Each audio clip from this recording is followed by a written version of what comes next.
오늘은 욥기 1장과 42장 말씀을 통해 고난을 넘어 하나님을 만나다, 고난을 넘어 하나님을 만나다 라는 제목으로 욥기 말씀을 가지고 하나님의 말씀을 함께 나누도록 하겠습니다. 성도 여러분, 마르틴 니밀러라는 독일 사람은 20세기 초 1차 세계대전 당시 독일 제국의 유보트 함장이었습니다. 그는 1차 세계대전에서 성공적으로 치르고 독일의 철십자 훈장을 받은 전쟁 영웅이었습니다. 1차 세계대전이 끝나고 그는 제대를 하고 신학교에 들어가 루터교회 목사가 되었죠. 그리고 함께 전우였던, 나중에 히틀러 친위대의 전체 원수였던 자기 친구의 결혼식을 주례해주고 그 아이들에게 또 세례를 줬던 인물이 되었습니다. 어쨌든 그가 전쟁 후에 목회자가 되고 서서히 2차 세계대전이 일어나는 시점에 그는 목회자로서 히틀러와 나치 정권을 지지했습니다. 그는 국가를 사랑했고 젊은 날 민족을 위해 싸웠기에 또한 질서를 원했고 또한 공산주의를 두려워했습니다. 그런데 시간이 지나면서 그는 깨닫게 됩니다. 자신이 지지했던 그 나치 체제가 악을 키우고 있다는 사실을. 결국 그는 나치에 맞섰고 강제 수용소에서 7년을 보내게 되었습니다. 그리고 그는 이렇게 고백합니다. 그들이 공산주의자를 잡아갈 때 나는 침묵했다. 나는 공산주의자가 아니었기 때문이다. 그들이 유대인을 잡아갈 때도 나는 침묵했다. 나는 유대인이 아니었기 때문이다. 그들이 노동조합원을 잡아갈 때에도 나는 침묵했다. 나는 노동조합원이 아니었기 때문이다. 그리고 그들이 카톨릭 교회를 공격했을 때에도 가감하게 맞서지 않았다. 나는 개신교 신자였기 때문이다. 마침내 그들이 나를 잡으러 왔을 때는 나를 위해 나서줄 사람이 아무도 남지 않았다.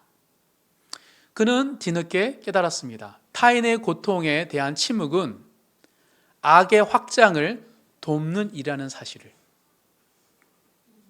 고통은 외면한다고 사라지지 않습니다.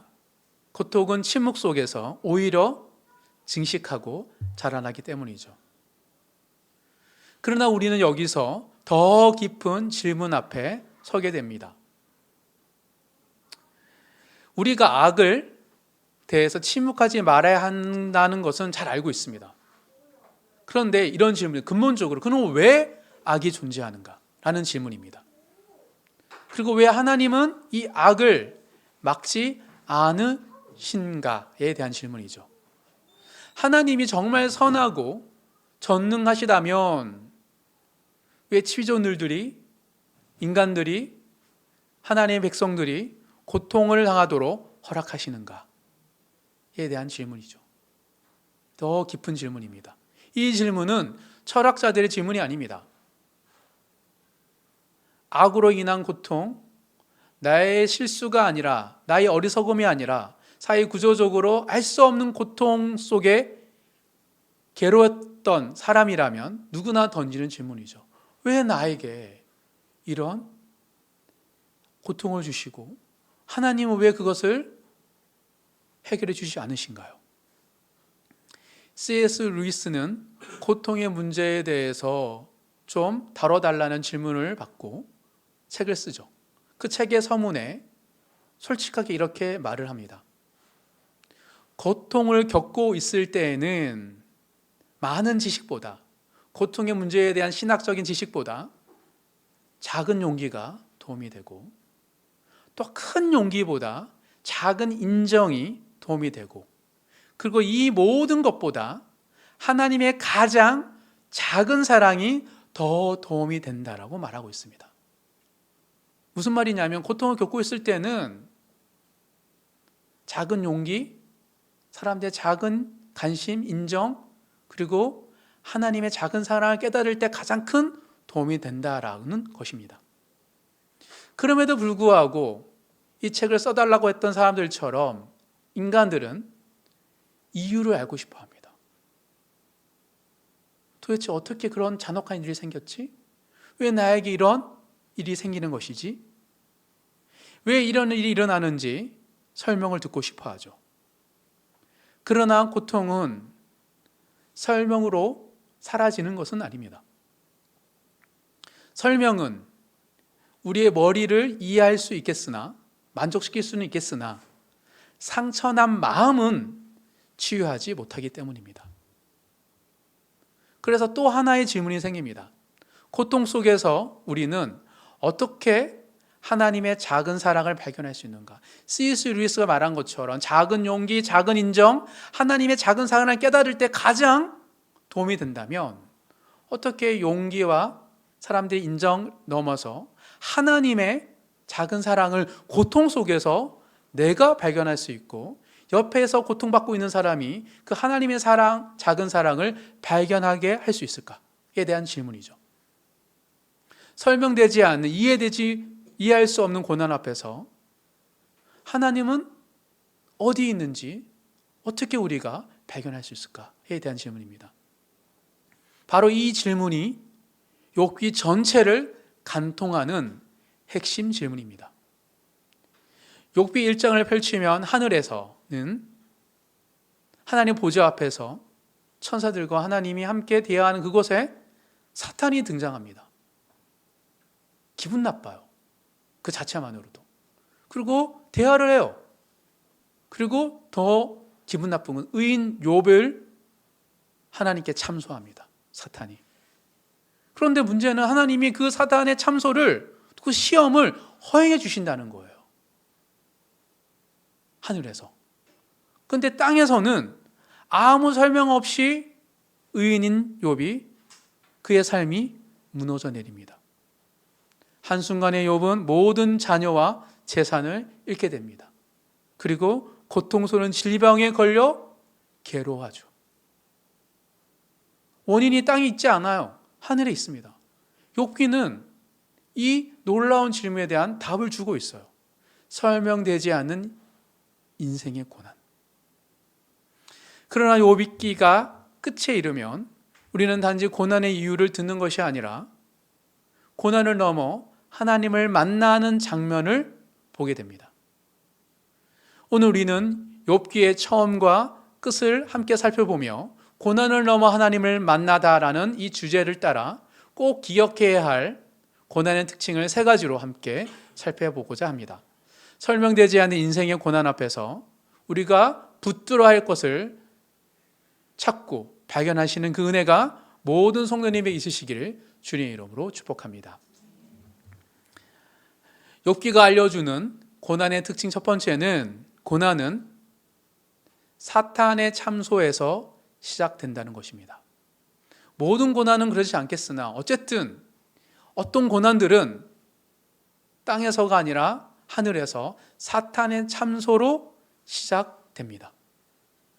욥기 1장 6절 한 절 다 같이 읽도록 하겠습니다. 하루는 하나님의 아들들이 와서 여호와 앞에 섰고 사탄도 그들 가운데에 온지라. 여기서 우리는 충격적인 장면을 봅니다. 땅에서 벌어질 일의 시작이 하늘에서 시작되고 있는 거예요. 욥은 아무것도 모르고 있습니다. 그러나 보이지 않는 영역에서 영적인 공망이 시작되고 있습니다. 하늘에서부터. 그리고 그 가운데 등장하는 존재가 있습니다. 바로 사탄입니다. 사탄은 단순한 파괴자, 억압자가 아닙니다. 성경에 보여주는 사탄의 본질은 참소자입니다. 고소하고 의심을 던지고 하나님과 우리 사이를 갈라놓습니다. 사랑과 사람들의 사이를 갈라놓습니다. 사랑하는 사람들의 사이를 갈라놓는 것, 그게 참소하는 사단의 본질입니다. 이어서 7절을 읽겠습니다. 여호와께서 사탄에게 이르시되 내가 어디서 왔느냐? 사탄이 여호와께 대답하여 이르되 땅을 두루 돌아 여기저기 다녀왔나이다. 사탄은 가만히 있지 않습니다. 땅에 두루두루 돌아다닙니다. 놀랍도록 이 세상에 관심이 많아요. 그의 관심은 단 하나입니다. 정말 하나님의 백성들이 정말 하나님을 사랑하는가? 에 대한 질문이죠. 그는 틈을 찾습니다. 흠을 찾어요. 무너질 지점을 찾습니다. 베드로 전서의 표현처럼 삼킬 자를 찾는 우는 사자처럼 우리 주위를 배회합니다. 관심이 많아요. 어떻게 하면 이간질을 할까? 참소를 할까? 무너지게 할까? 이제 8절을 읽겠습니다. 여호와께서 사탄에게 이르시되 내가 내 종 욥을 주의하여 보았느냐? 그와 같이 온전하고 정직하여 하나님을 경외하며 악에서 떠난 자는 세상에 없느니라. 어떻게 하면 죄로 물든 세상에서 인간의 마음의 악함을, 죄를, 하나님을 싫어하는 것을 드러내려고 하는 사단에게 하나님은 먼저 얘기해요. 놀라운 것은 욥을 먼저 언급하신 분이 사탄이 아니라 하나님이라는 거예요. 내 종 욥을 주의하여서 보았어? 하나님은 욥을 자랑합니다. 그의 경건을 인정하시고 그의 신앙을 기뻐하세요. 그래서 사단이 참소를 해요. 그 얘기 듣자마자. 어쩌면 사탄은 욥에 대해서 그렇게 관심이 없을 수도 있는데 하나님이 욥을 자랑하시니까 참소를 하기 시작하는 것이죠. 9절 10절 읽도록 하겠습니다. 사탄이 여호와께 대답하여 이르되 욥이 어찌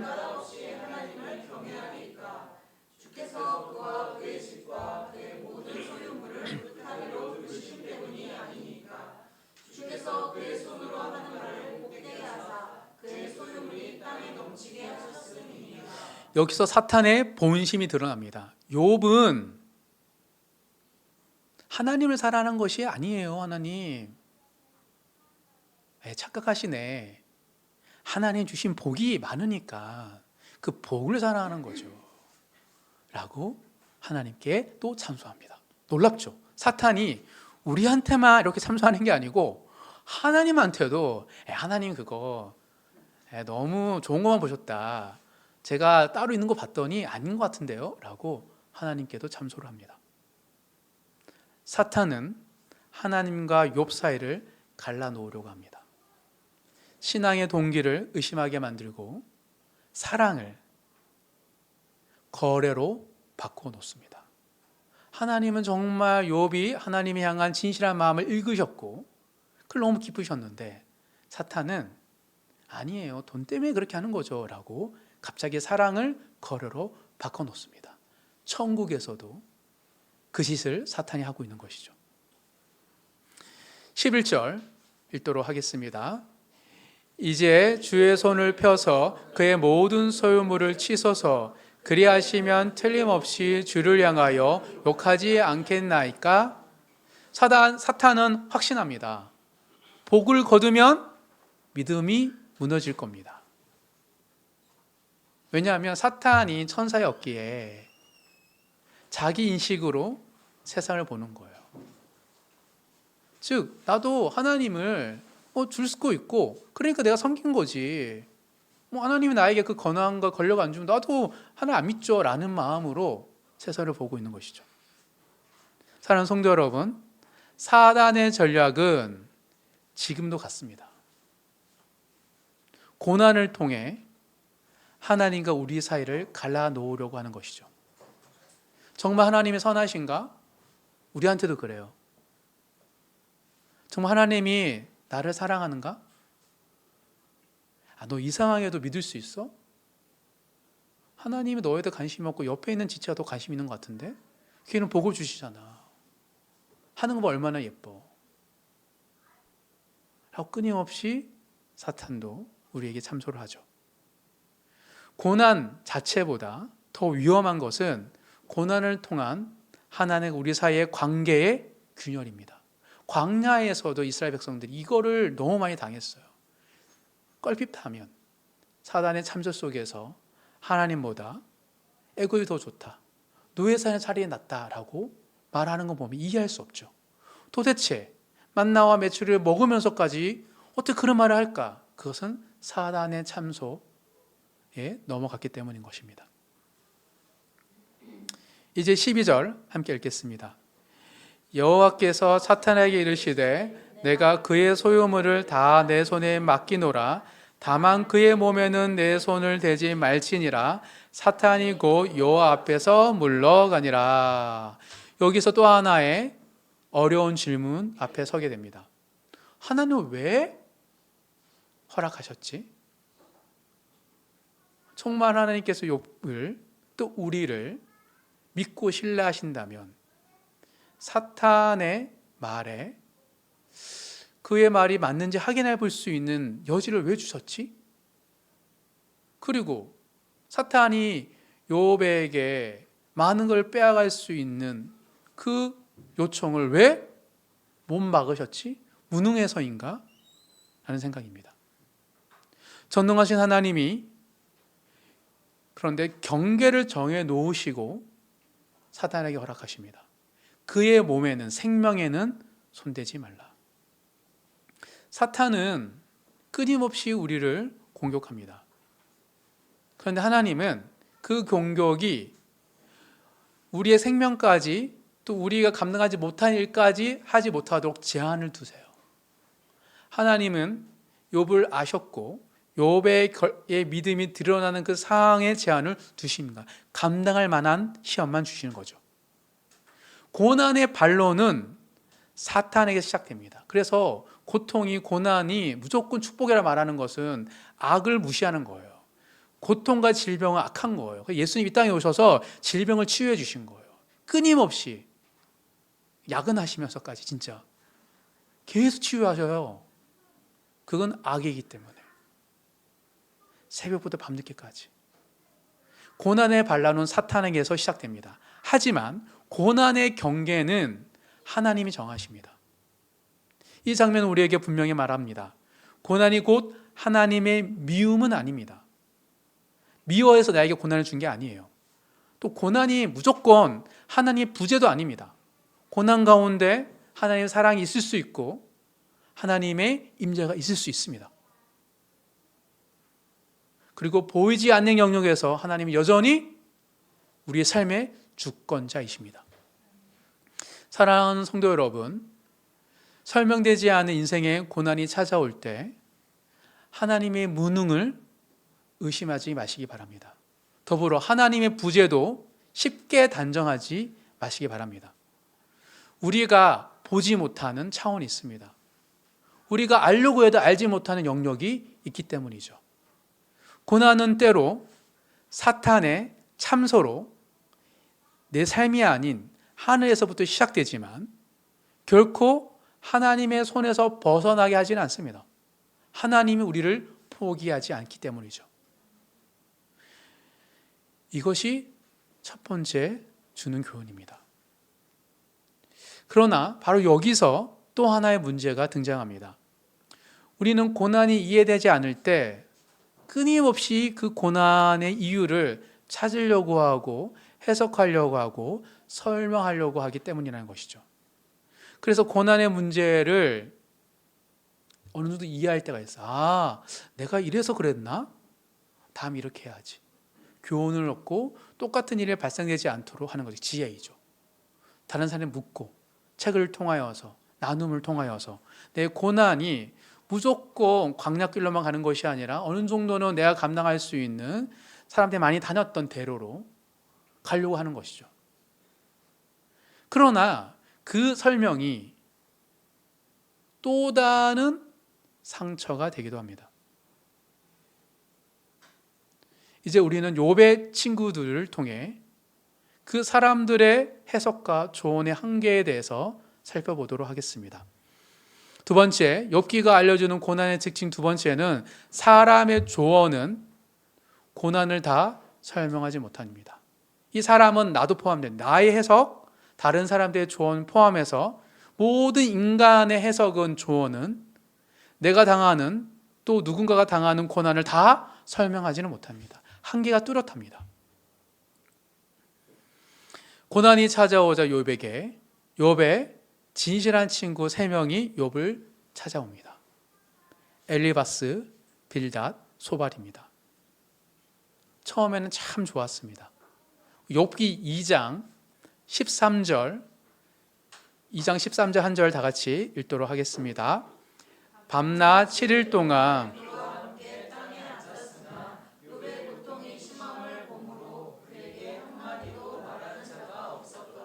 장례식에 간 거예요. 7일 동안 장례식에 함께 있어 준 겁니다. 7일 7야를 함께 앉아 한마디로 하지 않습니다. 이 좋은 친구들은. 그 침묵은 욥에게 위로였습니다. 근데 문제는 7일이 끝나고입니다. 친구들이 말을 시작하면서부터 문제가 생깁니다. 먼저 엘리바스의 조언을 살펴보도록 하겠습니다. 욥기 4장 1절과 7절 읽겠습니다. 대만 사람 엘리바스가 대답하여 이르되 생각하여 보라, 죄 없이 망한 자가 누구인가? 정직한 자의 끊어짐이 어디 있는가? 이제 자꾸 욥이 당한 고난에 대해서 이제 해석을 하는 거예요, 각자가. 우리도 성도들도 저도 그런 거 많이 하거든요. 그래서 내 경험과 내 생각과 나의 좋은 의도로 나 자신에 대해서, 사랑하는 사람들에 대해서 그래서 그렇지 않을까라고 해석해 주는 거죠. 동의는 좋습니다. 그래서 엘리바스 논리는 단순합니다. 죄 없이 망한 사람은 없다. 또 망하지 않으려면 그 죄를 발견해야 돼. 그의 신학은 인과율입니다. 원인과 결과는 늘 있다. 아니 땐 굿두게 연연할 수 없다. 원인이 있으면 결과가 있고 고난이 있으면 죄가 있다는 것이다. 그는 이어서 말합니다. 4장 8절 한 절 다 같이 읽겠습니다.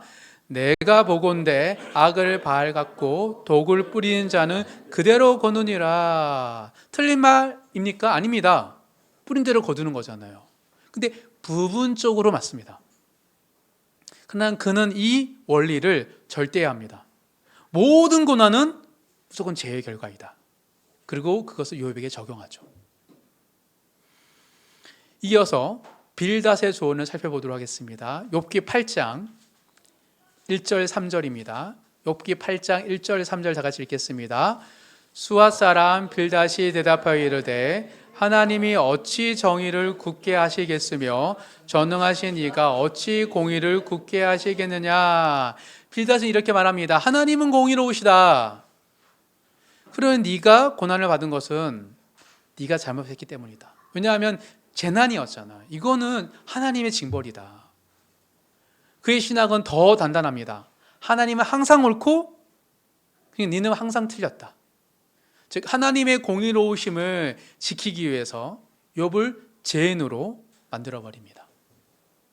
그 정도의 징벌은 엄청난 죄인이야 너 라는 거죠. 마지막으로 친구 소말의 조언을 살펴보도록 하겠습니다. 욥기 11장 6절을 다 같이 읽어보도록 하겠습니다. 지혜의 오묘함으로 내게 보이기를 원하노니 이는 그의 지식이 광대하심이라. 하나님께서 너로 하여금 너의 죄를 잊게 하셨음을 알라. 하나님께서 너로 하여금 너의 죄를 잊게 하여 주셨음을 알라라는 개역 개정판의 번역을 새 번역은 이렇게 번역합니다. 너는 하나님이 너에게 내리시는 벌이 너의 죄보다 가볍다는 것을 알아야 된다. 뭐냐면 네가 받은 고난은 오히려 덜 받은 거야 라고 얘기하는 거예요.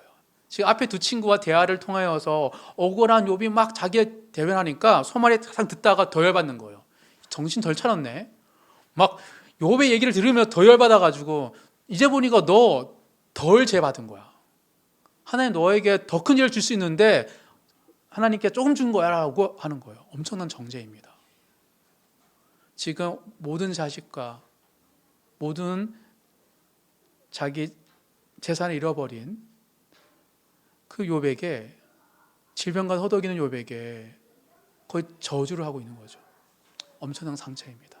그 어설프게 우리가 나 자신에게도 그래서 가끔씩 성도들을 만나다 보면 이상한 생각으로 자기 자신을 합리하고 있더라고요. 그래서 왜 더 자신을 괴롭혀? 라는 생각이 들 때가 있어요. 또 그리고 다른 사람을 조언할 때도 듣다 보면 그 사람에게 정말 맞는 조언이 아니라 내가 믿고 있고 내가 경험하던 것을 투영하다 보니까 분명히 대부분의 사람들은 도와주려고 하고 안타까운 마음으로 말을 했다가 말하다가 더 열받아가지고 다시는 내가 쟤한테 좋은 말 해주나 봐라, 이런 경우가 되게 많아요. 똑같습니다. 욥기에도 세 친구의 공통점이 무엇입니까? 그들이 알고 있는 경험했던 범위 속에서 하나님을 설명해야 했다는 거예요. 그러나 그들은 고난에 담긴 신비를 몰랐습니다. 인과율의 법칙에만 머문 것이 아니라 하늘에서 이루어지는 영적인 신비한 이야기를 몰랐던 것이죠. 또한 그들은 논리는 정확했습니다. 공의로우신 하나님, 인과율, 그 말을 듣고 대변해 주는 것. 그런데 그 안에 사랑이 서서히 말라갔습니다. 국률한 마음. 그들은 신학을 말했습니다. 그러나 하나님을 만나지는 못했습니다. 이게 놀라운 점입니다. 많은 그리스도인들이, 다른 목회자들도 하나님에 대해서는 말할 수 있으나 하나님을 만나지 못한 이야기를 할 때가 있기 때문이죠. 마지막으로 욥기 42장 7절을 읽겠습니다. 하나님이 등장하시죠. 마지막에 42장 7절 다 같이 읽겠습니다. 여호와께서 욥에게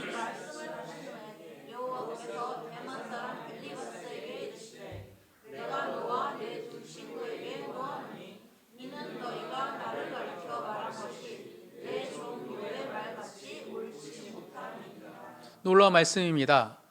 오히려 하나님이 이 세 친구가 욥에게 한 말을 듣고 더 화가 나셔요. 니들이 나에 대해서 말을 했는데 오히려 욥보다 다 틀렸어. 욥이 더 근접해 라고 말하고 계시는 겁니다. 왜입니까? 그들은 하나님을 변호하려고 했지만 하나님의 뜻, 마음, 고난 속에 하나님이 행하시려고 하는 그 의도를 전혀 몰랐기 때문입니다.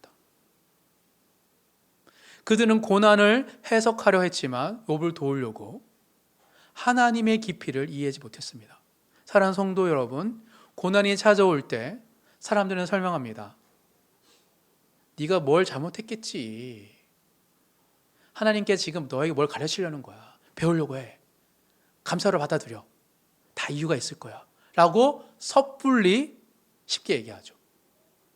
그러나 모든 고난이 간단한 공식으로 설명되지 않습니다. 나에게 그런 은혜를 주셨다고 해서 지금 이 사람에게 또 지금 나에게 다가오는 이 고난이 똑같은 일의 반복은 아니에요. 간단하게 설명될 수 없습니다. 욥기에서 말하는 고난의 신학이에요. 고난은 때로 우리의 신학을 시험합니다. 우리가 믿고 있었던 그 말을 뒤흔드는 거예요. 하나님이 고난을 줘서 뒤흔드는데 왜 자꾸 옆 사람이 아니야 그게 더 맞을 거야 라고 얘기를 해요? 하나님은 흔드시는 분이에요. 그리고 우리의 논리를 넘어서서 존재하는 분이시죠. 그래서 섣불리 고난 앞에서 판단하지 마시기 바랍니다. 고난 앞에서 단정하지도 마시고 고난 앞에서 겸손하게 하나님께 물으시기 바랍니다. 그리고 사람의 설명은 고난을 다 담아낼 수 없다는 것을 꼭 기억하시는 모든 성도님 되시기 바랍니다. 그래야지만이 우리가 고난을 넘을 수 있습니다. 고난을 넘어 하나님을 만날 수 있는 것이죠. 고난에 갇혀들면 하나님을 만날 수 없어요. 하나님은 고난에 갇힌 분이 아니라 그 너머에 계신 분이기 때문입니다. 이어서 세 번째 특징을 살펴보도록 하겠습니다. 욥기가 알려주는 고난의 특징 세 번째, 고난은 결국 하나님을 만나게 합니다. 이것은 고난을 주신 이유가 하나님을 만나게 하는 거라고 가면 안 돼요.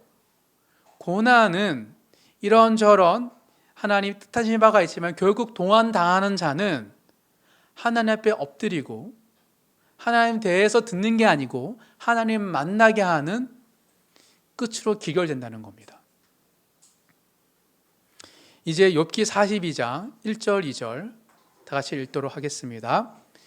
욥이 여호와께 대답하여 이르되 주께서는 못하실이 없사오며 무슨 계획이든지 못 이루실 것이 없는 줄 아오니.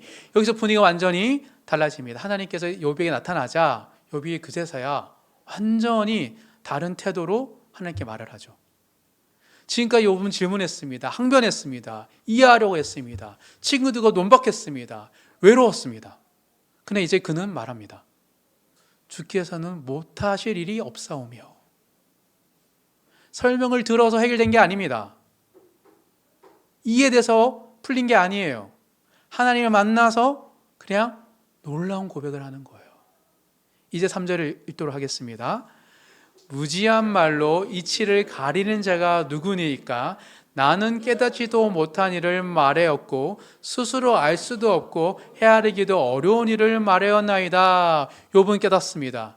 문제가 사라진 것이 아니에요. 근데 고난의 이유를 다 이해한 것도 아닙니다. 그러나 그는 인정해요. 저는 다 할 수 없습니다. 그게 놀라운 변화예요. 하나님을 만나면 하나님들은 내가 지금까지 겪었고 생각했던 이 모든 것들이 얼마나 부질없는 것인지를 깨닫고 놀라운 변화를 해요. 하나님을 만났기에.